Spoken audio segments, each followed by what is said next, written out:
IBTV మాజీ మంత్రి సర్వేపల్లి మాజీ శాసనసభ్యులు కాకాని గోవర్ధన్ రెడ్డి అరెస్ట్ చేసినందుకు వెంకటగిరిలోని నేదురుమల్లి బంగ్లానందు మీడియా సమావేశం నిర్వహించారు. ఈ సమావేశంలో వెంకటగిరి వైసీపీ సమన్వయకర్త నేదురుమల్లి రామ్కుమార్ రెడ్డి మాట్లాడుతూ ఈ ప్రభుత్వం కక్షపూరితమైన కుట్రలతో కాకానిని అరెస్ట్ చేశారంటూ రెడ్ బుక్ లో రాసుకున్నంత మాత్రాన ఈ అరెస్టులకు వైసీపీ పార్టీ వారు భయపడబోమని, తెలుగుదేశం పార్టీ వచ్చి సంవత్సరమైనా కూడా తెలుగుదేశం పార్టీ ఇచ్చిన హామీలు నెరవేర్చలేక పక్కదోవ పట్టిస్తున్నారని, వీరి స్వలాభం కోసం ప్రజలు చాలా ఇబ్బందులు పడుతున్నారని తెలిపారు. తదుపరి వైసీపీ ఎమ్మెల్సీ పర్వతనేని చంద్రశేఖర్ రెడ్డి మాట్లాడుతూ తెలుగుదేశం పార్టీకి ప్రజలు బుద్ధి చెప్పే రోజులు వస్తున్నాయని, కక్షపూరితమైన అరెస్టులు ఇందుకు భిన్నమని ప్రజలంతా చూస్తున్నారని, త్వరలో వైసీపీ ప్రభుత్వం వస్తుందని సందర్భంగా తెలిపారు. ఈ కార్యక్రమంలో వైసీపీ పార్టీ శ్రేణులు, వైసీపీ కౌన్సిలర్లు, పూర్వ అధ్యక్షురాలు నక్కా భానుప్రియ తదితరులు పాల్గొన్నారు. ఈరోజు ఏ విధమైనటువంటి ప్రతిపక్ష పార్టీలో కానీ అదేవిధంగా సామాన్య ప్రజల్లో కానీ ఈ రెడ్ బుక్ రాజ్యాంగం పేరుతో ఏ విధంగా ఇబ్బందులు పెడతా ఉన్నారు అనేది చూస్తూ ఉన్నారు. ప్రజలందరూ కూడా ఎప్పుడెప్పుడు తెలుగుదేశం పార్టీకి బుద్ధి చెప్పాలా, అనవసరంగా జగన్మోహన్ రెడ్డి గారిని దూరం చేసుకున్నాం, వైఎస్ఆర్సీపీని మనం దూరం చేసుకున్నాం అనే బాధలో ప్రతి ఒక్కరు కూడా ఉన్నారు. సో తప్పకుండా వారికి తగినటువంటి గుణపాఠం చెప్పే రోజు ఉంటుంది. జూన్ 4వ తారీఖున వెన్నుపోటు దినంని అందరూ కూడా ఖచ్చితంగా అధికార పార్టీకి ఒక గుణపాఠం తెలిపేలాగా ఆ వెన్నుపోటు దినాన్ని కూడా జరపడం జరుగుతుంది. అదేవిధంగా గోవర్ధన్ రెడ్డి గారి ఇష్యూలో కూడా మాకు చట్టపరంగా కూడా న్యాయస్థానాల పట్ల అందరికి వైఎస్ఆర్సీపీకి ఒక గౌరవం ఉంది. రాబోయే రోజుల్లో గోవర్ధన్ రెడ్డి గారి మీద వచ్చినటువంటి కేసుల్ని న్యాయస్థానాల్లో పోరాటం కూడా జరుగుతుంది. గోవర్ధన్ రెడ్డి గారికి వైఎస్ఆర్సీపీ పార్టీ కార్యకర్తలు కానీ నాయకులు కానీ అందరూ కూడా అండగా ఉండడం, కేసులో ఆయన క్లీన్ చిట్ అయి బయట వచ్చేంత వరకు కూడా ఆయనకి వెన్నంటూ ఉండడం కూడా జరుగుతుందని మీ ద్వారా ప్రజలందరికీ కూడా తెలియజేస్తా ఉన్నాను. ఈసారి అది కూడా లేదు, అది కూడా వదిలేశారు గాలికి. నేను చెయ్యను, నేను చెయ్యలేను. మన జీడిపి వృద్ధి చెందితే అంటే 2047కి అప్పుడు ఆలోచిస్తాను. ప్రతి విషయం ప్రజలు గమనిస్తూ ఉంటారు. ఇలాంటి అరాచకాలు ఆపాలి. ఇలాంటి దుర్మార్గపు అరెస్టులు దీన్ని ఖండిస్తూ వైఎస్ఆర్ కాంగ్రెస్ పార్టీ ప్రజల తరఫున మా నాయకుడు గోవర్ధన్ రెడ్డి తరఫున మేము ఉంటామని తెలియజేసుకుంటున్నాం. పేరు మీద పిలిపించి వీరందరూ గోవర్ధన్ రెడ్డి గారిని నిర్బంధించాలా, రిమాండ్కి తీసుకోవాలన్న ఆలోచనతో ఈ పోలీసు అధికారులు ముందుకెళ్లడం కూడా జరిగింది. యాంటిసిపేటరీ బెయిల్ వచ్చిన తర్వాత తప్పకుండా పోలీసులకు సహకరించడం కానీ, పోలీసుల విచారణకు హాజరు కావడం కానీ జరుగుతుందని గోవర్ధన్ రెడ్డి గారు కానీ మేమంతా కూడా చెప్పడం కూడా జరిగింది. అయితే దానికి సంబంధించి ఆ యాంటిసిపేటరీ బెయిల్ని అడ్డుకోవడానికి అన్ని విధాలుగా విధాలుగా పోలీసు అధికారులు కూడా ప్రయత్నించడం జరిగింది. ఈ రోజుకి కూడా హైకోర్టులో పెండింగ్లోనే ఉంది. ఈ క్రమంలో ఈ సుమారుగా 50-55 రోజులు గడుస్తూ ఉంది. ఈ టైంలో సుమారుగా రేపు జూన్ 4వ తేదీన ఈ కూటమి ప్రభుత్వం వచ్చి 1 సంవత్సరం పూర్తవుతా ఉంది. సంవత్సరం పూర్తయిన తర్వాత వాళ్ళు దానికి సంబంధించినటువంటి సెలబ్రేషన్స్ చేసుకోవడానికి ముందుకెళ్తా ఉన్నారు. జగన్మోహన్ రెడ్డి గారు ఒకటే చెప్పారు, ఈ సంవత్సరం రోజుల్లో కూటమి చెప్పినటువంటి ఒక్క హామీని కూడా నెరవేర్చాల. మీ అందరికీ కూడా తెలుసు ఈరోజు ప్రజలు ఎంత అసహించుకుంటా ఉన్నారో. ఏదైతే వీళ్ళు చెప్పినటువంటి హామీలు ఒక్కటి కూడా నెరవేర్చక ఈరోజు తెలుగుదేశం పార్టీ నాయకులు కనుక రోడ్డు మీదకి వస్తే చొక్కాలు పట్టుకునే పరిస్థితి ఈరోజు ప్రతి సామాన్యుడు కూడా ముందుకు వచ్చే పరిస్థితి కనపడతా ఉంది. ఈ సందర్భంలో జగన్మోహన్ రెడ్డి గారు జూన్ 4వ తారీఖున వెన్నుపోటు దినంగా ప్రజలందరూ కూడా దీన్ని తెలుగుదేశం నాయకులను ప్రశ్నించాలా అన్న ఆలోచనతో దాన్ని వెన్నుపోటు దినంగా ఆ రోజు చేయమని కూడా చెప్పడం జరిగింది. ఈ వెన్నుపోటు దినం అందరం కూడా చేయడానికి ముందుకు వస్తా ఉన్నప్పుడు గోవర్ధన్ రెడ్డి గారు లాంటి కొంతమంది లీడర్లను అరెస్ట్ చేస్తే వైఎస్ఆర్సీపీ వాళ్ళు గమనైపోతారు. పార్టీ కార్యకర్తలు కానీ నాయకులు కానీ మాట్లాడే అవకాశం ఉండదు. ఇలాంటి సందర్భంలో ప్రజలు కూడా భయభ్రాంతులకు గురై ఎవరు కూడా రోడ్డు మీదకి వచ్చే పరిస్థితి ఉండదు అన్న ఆలోచనతో గోవర్ధన్ రెడ్డి గారిని నిన్న అదుపులోకి తీసుకోవడం కూడా జరిగింది. అయితే ఒక మాజీ మంత్రిగా, ఒక మాజీ జిల్లా పరిషత్ చైర్మన్గా ఉన్నటువంటి ఒక వ్యక్తిని, 2 సార్లు ఎమ్మెల్యేగా పనిచేసినటువంటి వ్యక్తిని అరెస్ట్ చేసినప్పుడు ఎక్కడ కూడా పోలీసు అధికారులు ఈ విధంగా అరెస్ట్ చేసినాము, ఈ విధంగా మేము తీసుకొని వస్తున్నాము అనే విషయాన్ని ఎక్కడ కూడా చెప్పట్లా, ఒక గోప్యంగానే ఉంచుతా ఉన్నారు. మేము అందరినీ కూడా అధికారులందరినీ కూడా అడుగుతా ఉన్నాం, అసలు ఏం చేస్తా ఉన్నారు, ఎన్ని గంటలకు తీసుకొని వస్తా ఉన్నారు, ఎక్కడికి తీసుకెళ్తున్నారంటే ఇప్పుడు దాకా కూడా సరైనటువంటి సమాధానం ఏ ఒక్కరి నుంచి కూడా రాలా. మీరు ఒకసారి ఆలోచించండి, ఒక కామన్ మ్యాన్ కూడా కొన్ని రైట్స్ ఉంటాయి. మరి అలాంటిది ఒక జిల్లాకు సంబంధించినటువంటి ఒక అధ్యక్షుడు, ఒక ప్రతిపక్ష పార్టీకి సంబంధించిన ఒక అధ్యక్షుడిని అరెస్ట్ చేసి మీరు తీసుకొని వస్తే ఈ రోజుకి కూడా ఎక్కడికి తీసుకెళ్తున్నారు, ఎప్పుడు తీసుకొని వస్తారనే విషయాన్ని కూడా చెప్పకుండా మేము ఒక పార్టీలో ఉన్నటువంటి లీడర్స్గా మేము అడిగితే కూడా మాకు కూడా సమాధానం చెప్పట్లా. గారిని ఒక అక్రమ కేసులో నిర్బంధించినారు అన్న విషయాన్ని మీరు అందరూ కూడా గమనించే ఉంటారు. నెల్లూరు జిల్లాకు సంబంధించి అయితే ఇదొక అత్యంత దురదృష్టమైనటువంటి రోజు అని కూడా చెప్పొచ్చు. ఎందుకంటే గతంలో ఎప్పుడు కూడా ఇట్లా ఒక మంత్రిగా పనిచేసినటువంటి వ్యక్తిని లేదా ఒక జడ్పీ చైర్మన్గా కానీ ఒక ఎమ్మెల్యేలుగా కానీ పనిచేసినటువంటి వ్యక్తుల్ని అరెస్ట్ చేసినటువంటిది అంటే కేవలం ఒక నిరాధారమైనటువంటి ఆరోపణలతో ఎలాంటి సంబంధం లేనటువంటి ఒక కేసులో అరెస్ట్ చేసి నిర్బంధించి జైల్లో పెట్టడం అన్నది నెల్లూరు జిల్లా చరిత్రలో ఎప్పుడు కూడా చూడలే. అందరూ కూడా ఇక్కడ ఉన్నటువంటి ప్రతి ఒక్కరు కూడా కొంత సెన్సిటివ్గా ఉండేవాళ్ళు. ఇలాంటి రాజకీయాలను ఎప్పుడు కూడా ఈ కక్షలు కార్పణ్యాలు ఎప్పుడు కూడా చూడలే. మరి ఈరోజు మనం చూస్తూ ఉన్నాం ఏంటి గోవర్ధన్ రెడ్డి గారి మీద జరిగినటువంటి కేసు. అది ఎప్పుడో 2023లో ఒక 2 months అక్కడ ఒక మైనింగ్ జరిగింది అని ఆరోపణ. అది ఆ రోజుల్లోనే దాని మీద ఎంక్వైరీ కూడా చేయడం జరిగింది. అక్కడ ఉన్నటువంటి ఆఫీసర్ అంతా కూడా పర్ఫెక్ట్గా జరిగిందని కూడా ఆ రోజు ఇవ్వడం జరిగింది, మైనింగ్కి సంబంధించినటువంటి ఆఫీసర్. మళ్ళీ అదే ఆఫీసర్ దగ్గర మళ్ళీ ఈరోజు మళ్ళీ కేసు పెట్టించి ఒక 3 మీద A1, A2, A3 మీద కేసు ఎఫ్ఐఆర్ చేయడం కూడా జరిగింది.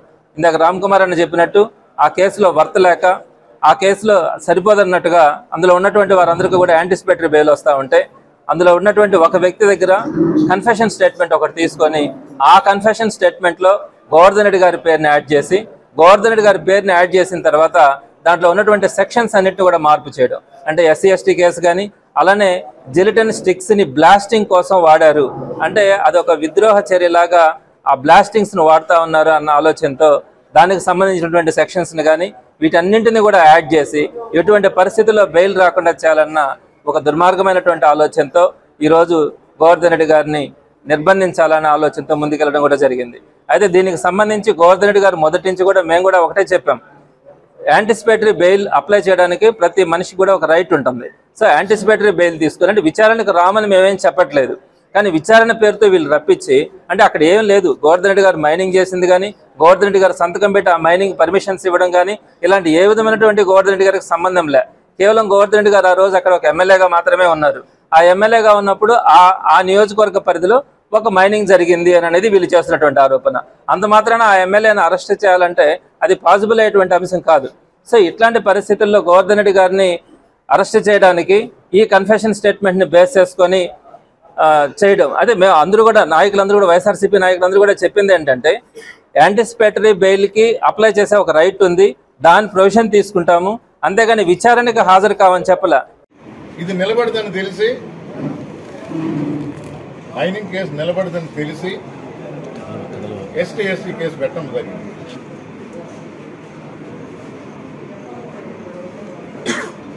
వేరేగా ఎందుకు పెట్టారు? మైనింగ్కి లింక్ ఉండేది, పక్కన ప్రజలకు ఇబ్బంది అయింది అని చెప్పినప్పుడు లాస్టింగ్ అన్నప్పుడు అదొక కేసు ఒకటి పెట్టారు. అంటే అసలు మైనింగ్ అని వార్తల్లో చెప్పిన కేసు నిలబడదు అని అదనంగా వేరే కేసులు అవి కూడా నిలబడవు, తప్పుడు కేసులు పెట్టడం జరిగింది గోవర్ధన్ రెడ్డి గారి మీద. నెల్లూరు జిల్లాలో వైఎస్ఆర్ కాంగ్రెస్ పార్టీ నాయకులు అందరం కూడా ప్రెస్ ద్వారా తెలియజేశాం ఈ విధంగా తప్పుడు కేసులు పెడుతున్నారు అని. నిన్న అదుపులోకి తీసుకున్నామన్నారు, ప్రెస్కి ఒక స్టేట్మెంట్ ఇవ్వాలి. ఎక్కడున్నారో తెలియదు. గూడూరు కోర్టులో జడ్జి గారు లీవ్ మీద ఉన్నారని చెప్పి వెంకటగిరి కోర్టు తీసుకురావాలా.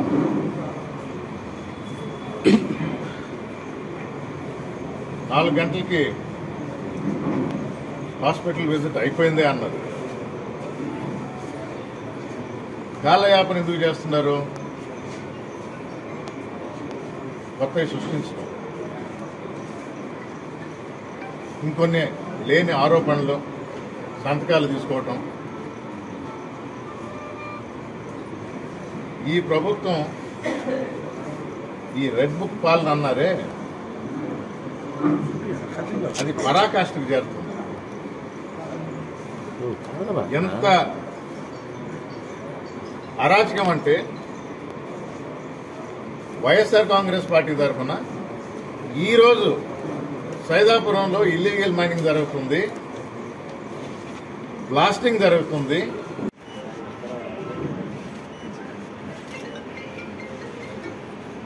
వైఎస్ఆర్ కాంగ్రెస్ పార్టీ ప్రజల తరఫున ప్రజల కోసం పోరాడుతుంది. అలాంటి నాయకుల మీద బురద జల్లి లేని కేసులు పెట్టి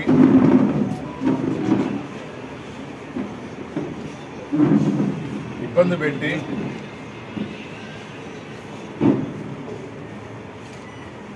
నాయకుల్ని తప్పుడు కేసుల మీద జైలుకు పంపిస్తే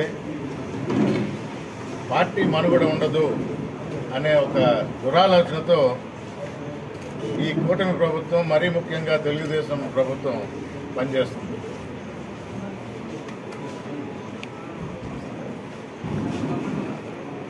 ఇల్లీగల్ మైనింగ్ అన్నారు. మొదట్లో పెట్టిన పేర్ల మీద అంటే వరుస ప్రకారం ఎవరైతే ముఖ్య నిందితుడో A1 అంటారు, వరుసగా నంబర్లు పెట్టుకుంటా పోతారు. ఈ మైనింగ్ కేసులో A1కి బెయిల్ వచ్చింది. ఇది అందరూ గమనించాలా. ఆంధ్ర రాష్ట్రంలోనే చాలా మందికి తెలీదు. కేసును పెట్టిన మొదటి నెలలోనే బెయిల్ వచ్చింది. తర్వాత గోవర్ధన్ రెడ్డి గారి పేరు ఇంక్లూడ్ చేయడం జరిగింది. తెలుగుదేశం నాయకులకి అర్థమైంది ఈ కేసు నిలవదు, బెయిల్ అప్లై చేస్తే, ఎందుకంటే పెట్టిన కేసులో సత్తా లేదు, ఇది తప్పుడు కేసు.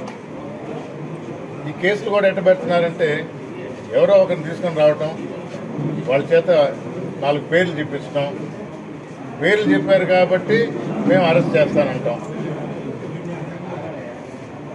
వాంగ్మూలం తప్పు. తర్వాత దాన్ని ఏ విధంగా సమర్థించుకోవాలో ఆ విధంగా వంట వడ్డన చేయటం అన్నట్టు. అక్కడ ప్రజలు భయభ్రాంతులు లోనై ఉన్నారు. వీడియోలు, ఫోటోలు జియో ట్యాగ్స్ చేసి మరీ కలెక్టర్ గారికి ఇచ్చాం, ఎస్పీ గారికి ఇచ్చాం. మొన్న ఢిల్లీకి వెళ్ళి, అంటే ఇప్పుడు ఇది మేజర్ మినరల్ అయింది కాబట్టి ఢిల్లీకి వెళ్ళి మైనింగ్ సెక్రటరీ గారికి ఇవ్వటం జరిగింది. ప్రూఫ్తో సహా. ఎవరో మాటలు చెప్పడం కాదు, జియో ట్యాగ్ చేసిన వీడియోలు, ఫోటోలు చూపించి మరి.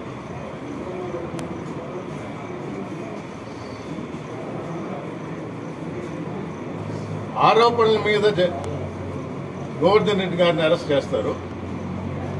ఈరోజు జరుగుతున్న వాస్తవాలు తెలియజేస్తే పట్టించుకోవటం లేదు. ఆంధ్ర రాష్ట్ర ప్రజలందరూ చూస్తూ ఉన్నారు, గమనిస్తున్నారు. మా మీద, మా నాయకుల మీద, మా క్యాడర్ మీద ఇలాంటి తప్పుడు కేసులు ఎన్నో పెడతా ఉండరు, ఇబ్బందులు చేస్తూ ఉండరు. తెలుగుదేశం ప్రభుత్వం తగిన మూల్యం చెల్లించుకోక తప్పదు. ఆఫీసర్లను బెదిరిస్తున్నారు సంతకాలు పెట్టమని, ఆఫీసర్లు వెనకడిగేస్తున్నారు. ప్రతి దానికి మాకు రుజువులు ఉన్నాయి. మీ ద్వారానే తెలియజేస్తాం ప్రజలకి.